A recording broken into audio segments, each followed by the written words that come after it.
Hello students, welcome back to knowledge garden. આજે આપણે ધોરણ 10ની નવી બેચ શરૂ કરી છે, રિવિઝન બેચ. આ બેચની અંદર આપણે શું કરશું તો આપણે સૌથી પહેલા રિવિઝન કરશું વિભાગ એ અને ડી નો.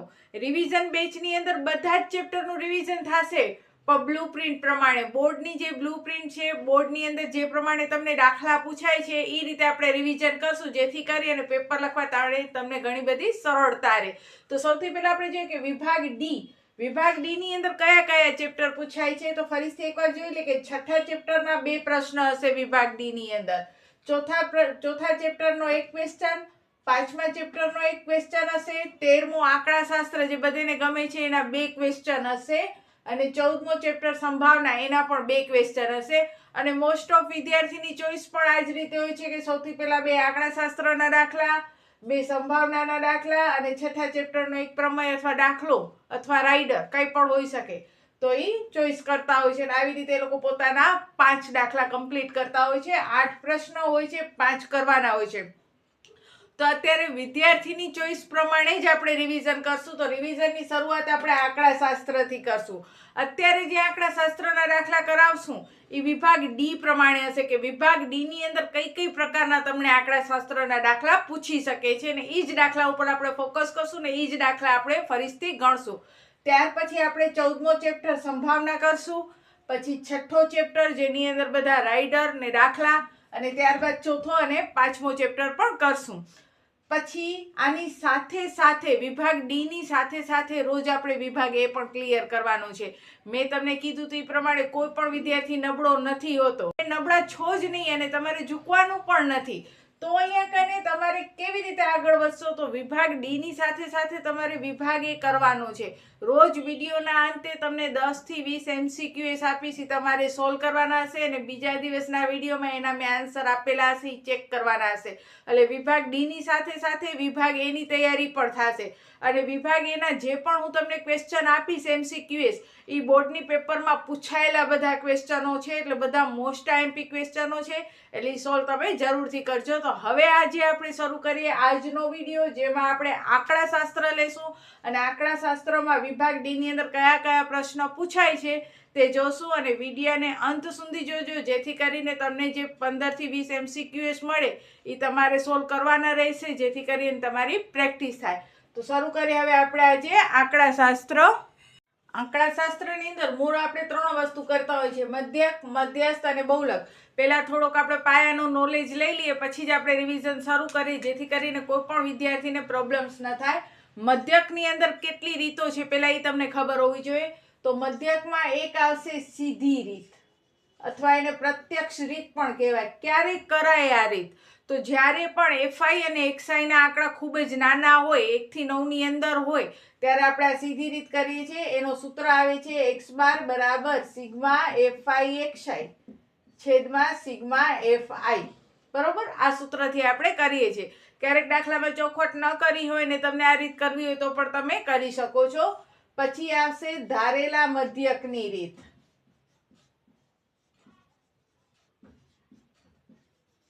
ધારેલા મધ્યકની રીતની અંદર તમને વર્ગ લંબાઈ સરખી નહીં આપી હોય. વર્ગ લંબાઈ કેને કહેવાય આપણે દાખલામાં પણ જોશું, પણ દાખલા તરીકે અત્યારે કહું કે 10 થી 20, 20 થી 30, 30 થી 40, 40 થી 50, તો આ જે વર્ગ બોલી બધીમાં 10 નો ડિફરન્ટ છે. 10 થી 20માં 10 નો ડિફરન્ટ છે, 20 થી 30માં 10 નો ડિફરન્ટ છે.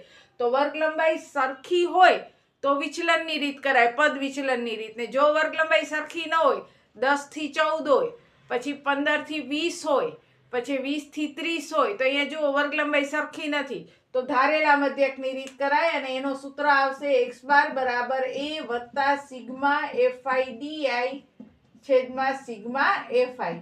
આ બધા દાખલા આપણે કરશું. પહેલા સૂત્ર જોઈ લ્યો અને ક્યારે કઈ રીત કરવી જોઈ લ્યો. એના પછી આવશે પદ વિચલનની રીત, જે ઘણી સરળ છે. જ્યારે પણ વર્ગ લંબાઈ સરખી હોય અથવા ખૂટી આવૃત્તિના દાખલા હોય, ત્યારે હંમેશા પદ વિચલનની રીત કરવાની, અને એનો સૂત્ર છે a વત્તા સિગ્મા FI UI છેદમાં સિગ્મા FI ગુણ્યા h. પદ વિચલનની રીત ખૂટી આવૃત્તિમાં કરાય છે, અને જ્યારે પણ તમારી વર્ગ લંબાઈ સરખી હોય ત્યારે પણ તમે આ રીત કરી શકો છો. આ ઉપરાંત બીજો શું હોઈ શકે નવો? ખોટી આવૃત્તિ તો આપણે જોઈએ છે કે ભાઈ અમુક વર્ગની અંદર આવૃત્તિ હોય એમાં એક્સ વાય કે એ બી કે લખેલું હોય તમારે શોધવાનો હોય. આ સિવાય તમારો જે દાખલો છે એના જે વર્ગ છે એ સતત છે કે અસતત વર્ગ છે એ ટાઈપનો પણ પૂછાય છે. સતત અને અસતત વર્ગવાળા દાખલા. એક આપણે જોયો ખોટી આવૃત્તિ, બરોબર. તો આટલી રીત તમને મધ્યકમાં પૂછાતી હોય છે. સીધી રીત, ધારેલા મધ્યકની રીત, પદ વિચલનની રીત, ખોટી આવૃત્તિની રીત, સતત અને અસતત વર્ગ હોય ત્યારે. સતત અસતત કેવી રીતે? તો ધારો કે 40 થી 50, પછી 50 થી 60, 60 થી 70.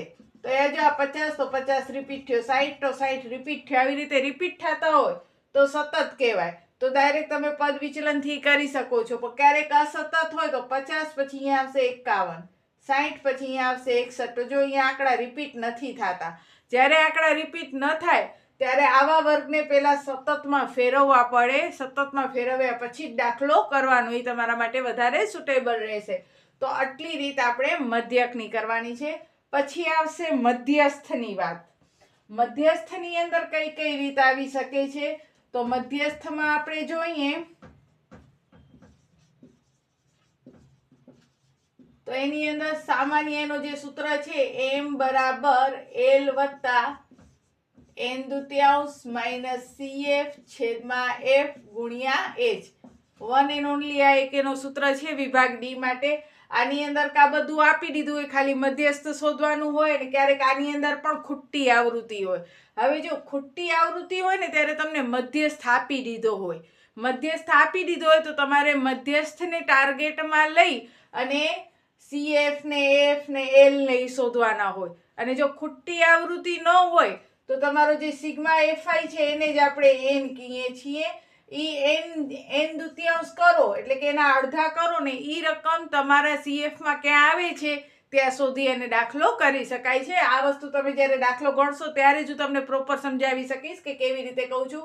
પણ અત્યારે યાદ રાખજો, મધ્યસ્થની ખાલી બે રીત છે, એક ખોટી આવૃત્તિ વાળો અને એક ખોટી આવૃત્તિ ન હોય ત્યારે.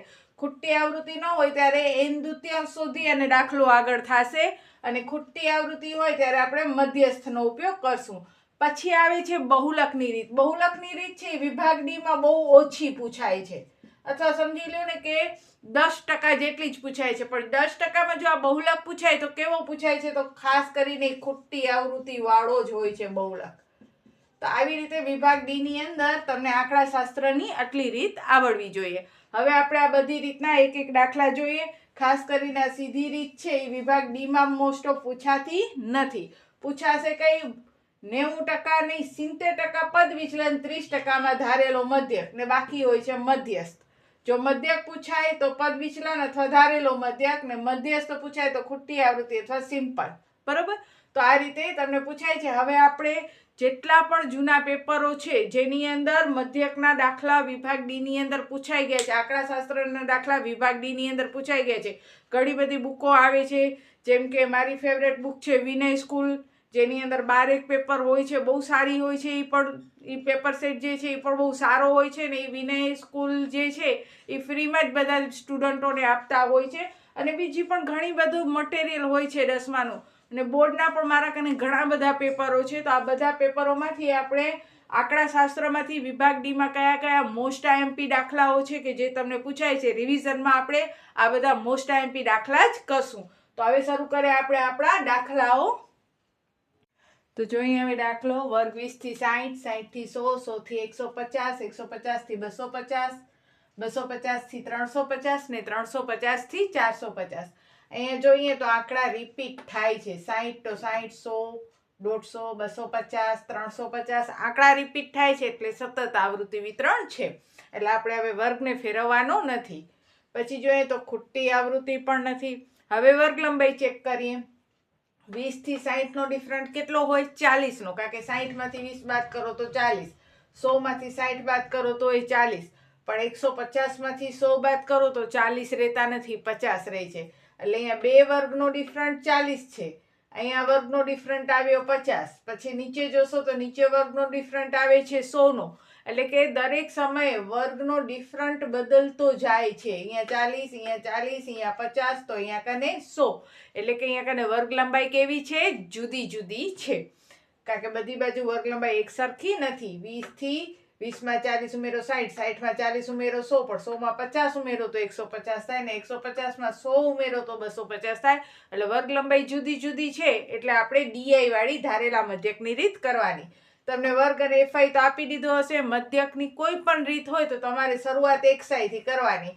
એક્સઆઈ કેવી રીતે? એક્સઆઈ એટલે મધ્ય કિંમત. આ બંને વર્ગનો સરવાળો કરી અને એના અડધા કરવાના. 60 ને 20 80, 80 ના અડધા 40, 100 ને 60 180 ના અડધા 100 ને 60 160 ના અડધા 80, 100 ને 150 એટલે 250 ના અડધા 125, 200 300 ને 400 ના અડધા 200, પછી 200 ને 300 500 ને 100 600 ના અડધા 300, 350 ને 450 એટલે 800 ના અડધા 400.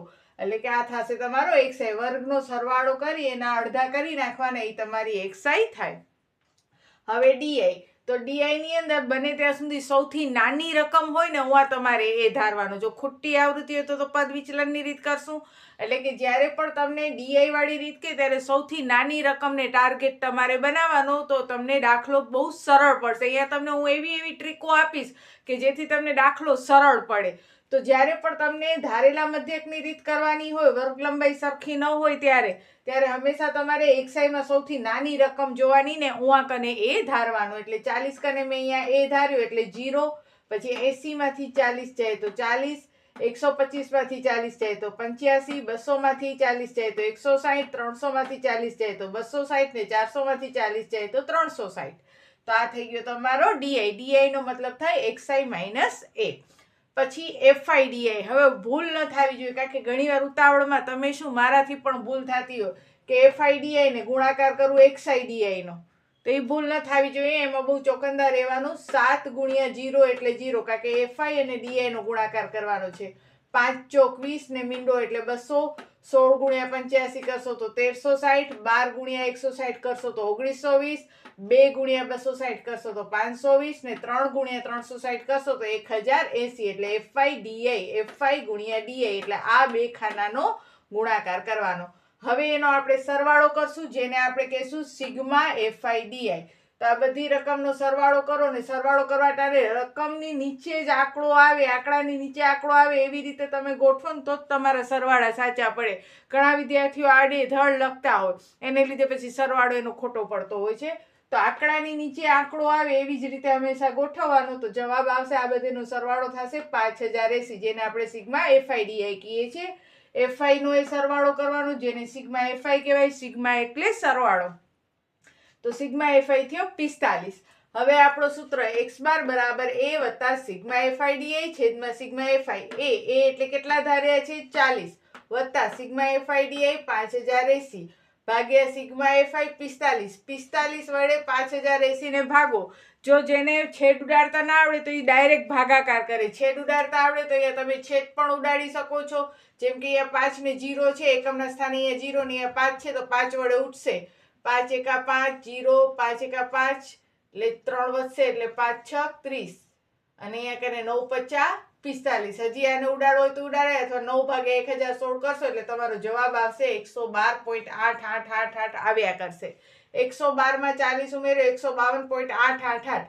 ત્રીજી રકમ 5 કે 5 થી વધુ હોય તો તમે 8 ની જગ્યાએ અહીંયા બીજી રકમમાં 9 કરી શકો છો, ને એમ ન કરવું હોય તો 152.888 પોઈન્ટ પછી કા 3 આંકડા દેખાડો, અથવા ત્રીજો આંકડો ન દેખાડો હોય તો ત્રીજો આંકડો 5 કે 5 થી મોટો હોય તો આગળની રકમમાં 1 ઉમેરી નાખવાનો, એટલે 88 ના શું કરી નાખવાના? 90. બંને આન્સર સાચા કહેવાશે.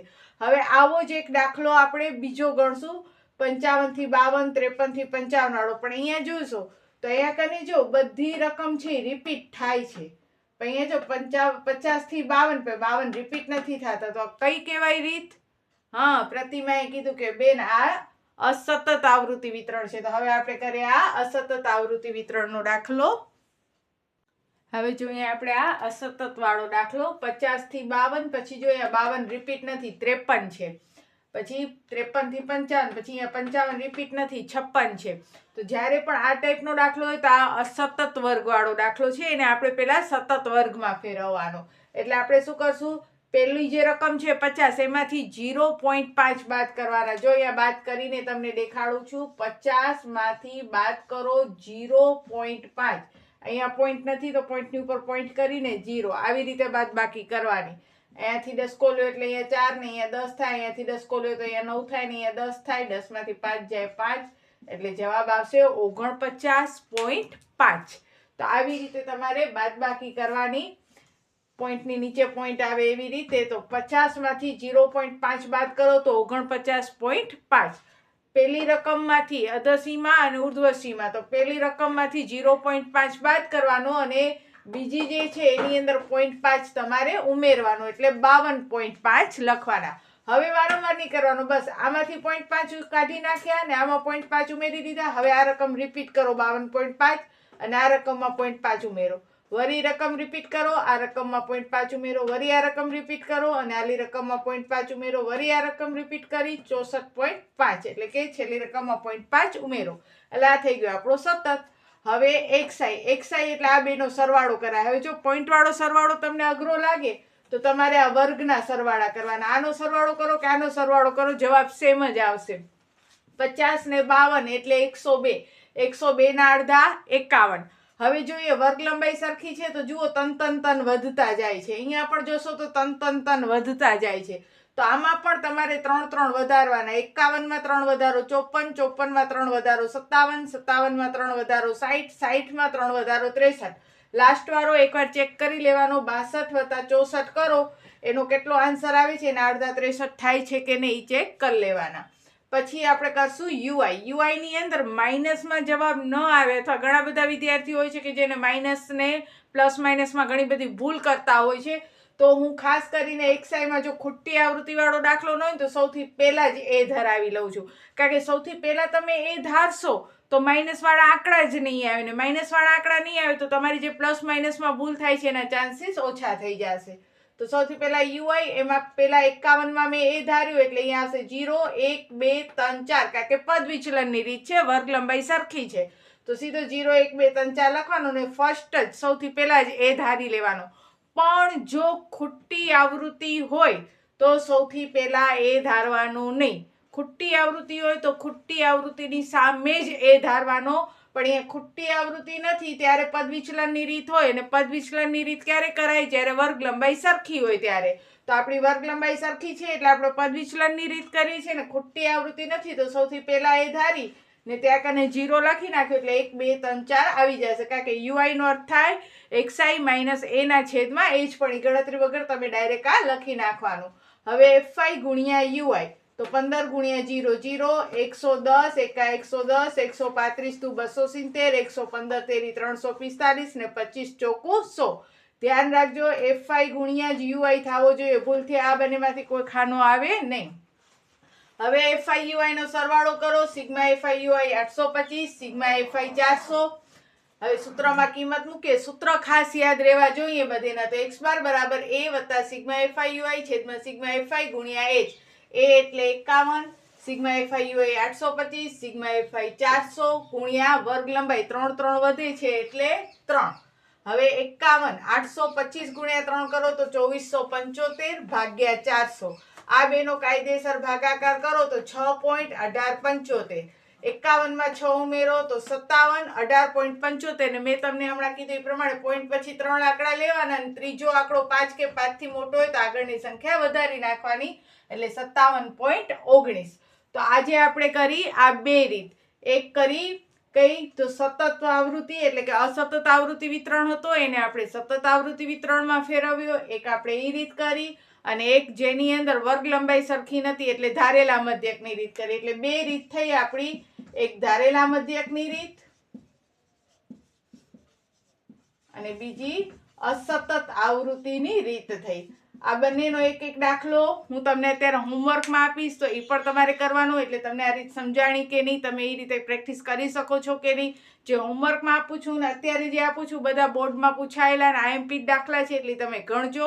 અને સાથે સાથે હવે સમય આવ્યો છે વિભાગ એ ના દાખલાનો, બરોબર. તો અત્યારે હું તમને 20 વિકલ્પ આપું છું, એના આન્સર કાલના વિડીયોમાં આપીશ. તો એ 20 વિકલ્પ પણ તમારે આજે સોલ્વ કરવાના છે. તો જુઓ હવે તમે એ 20 વિકલ્પ. તો આ છે તમારા 2 હોમવર્કના દાખલા, 1 થી 5, 5 થી 10, 11 થી 15, 16 થી 20, 21 થી 25, 26 થી 30 ને 31 થી 35 ના એની આવૃત્તિ. એમાં પણ તમારે મધ્યક શોધવાનો છે. 0 થી 6, 6 થી 10, 10 થી 14, 14 થી 20, 20 થી 28, 28 થી 38, 38 થી 40 ને એની આ આવૃત્તિ. એનો પણ મધ્યક શોધવાનો છે. આ 2 દાખલા તમારે તમારી જાતે મોઢે ગણવાના છે. અને હિન્ટ આપી દઉં તો જુઓ, અહીંયા કને સતત આવૃત્તિ વિતરણ છે, રિપીટ નથી થયો. જે હમણાં જ મેં તમને કરાવી એ જ ટાઈપની રીત છે. અને અહીંયા કને વર્ગ લંબાઈ સરખી છે ને અહીંયા 6 નો ડિફરન્ટ છે, અહીંયા 4 નો, અહીંયા 4 નો, અહીંયા 6 નો, અહીંયા 8 નો. એટલે કે વર્ગ લંબાઈ સરખી નથી, એટલે આ ધારેલા મધ્યકની રીતથી કરવાનું છે. આ 2 દાખલાની પ્રેક્ટિસ કરો. નેક્સ્ટ વિડીયોમાં બીજી 2 રીત શીખશું. 3 કે 4 વિડીયોમાં આપણો જે આંકડાશાસ્ત્રનો વિભાગ ડી નો રિવિઝન છે એ કમ્પ્લીટ થશે. એટલે કે વિડીયો ચૂકજો નહીં, જેથી કરીને વિભાગ ડી ના તમને પૂરેપૂરા માર્ક્સ મળે આંકડાશાસ્ત્રના. ને હવે 20 MCQS મેથ્સ ભણાવું છું અત્યારે, એટલે અત્યારે મેથ્સના જ 20 MCQS આપીશ. સાયન્સ સમય સાયન્સના આપીશ. તો અત્યારે મેથ્સના 20 MCQS આપું છું, એ તમારે સોલ્વ કરવાના છે. 20 ની આજે તમને 24 જ આપું, એટલે કે વિભાગ એ પૂરો આપું, બરોબર. તો વિભાગ એ MCQS આપું છું. અને હા, મને કેમ ખબર પડશે કે તમે કરો છો કે નહીં, તો મને કોમેન્ટ્સમાં જણાવો કે તમારા શું આન્સર આવ્યા. અને નેક્સ્ટ વિડીયોની અંદર જ્યારે હું તમને આન્સર આપું વિભાગ એના, ત્યારે એમાંથી તમારા કેટલા સાચા પડ્યા એ પણ મને જણાવો. જેનો પહેલો કોમેન્ટ્સ આવશે અને જેના સૌથી વધુ સાચા હશે એનું નામ પણ હું વિડીયોમાં બોલીશ. તો બસ આજના વિડીયોમાં આપણે આટલું જ. હવે અત્યારે આપણે 24 MCQS જોઈ લઈએ પહેલા. તો આજે કરવાના છે તમારે બોર્ડની પેપર સ્ટાઇલ મુજબ બધા મિક્સ પ્રકરણના 24 વિકલ્પો, વિભાગ એ. બોર્ડની બ્લુપ્રિન્ટ પ્રમાણે છે આ. અને ખાસ કહી દઉં કે અહીંયા જે આન્સર ટીક કરેલા છે જરૂરી નથી સાચા હોય, કારણ કે આ સ્ટુડન્ટ દ્વારા ટીક કરવામાં આવેલા છે, મેં પોતે ટીક કરેલા નથી. આના સાચા આન્સર હું તમને કાલના વિડીયોમાં આપીશ.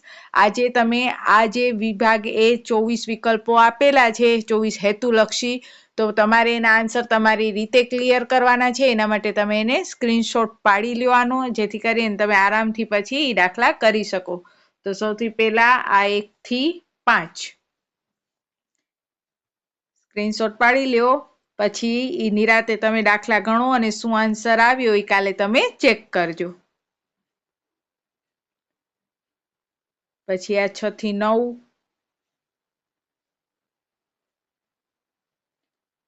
ત્યાર પછી જોઈએ. પછી આ 10, 11, 12 ખાલી જગ્યા છે. પછી એની નીચે ખરા ખોટા અને એક વાક્યના શબ્દ, એક શબ્દમાં જવાબ આપો. આ 24 જે હેતુલક્ષી છે એ હેતુલક્ષી તમારા વધુમાં વધુ અડધી કલાકમાં પૂરા થવા જ જોઈએ.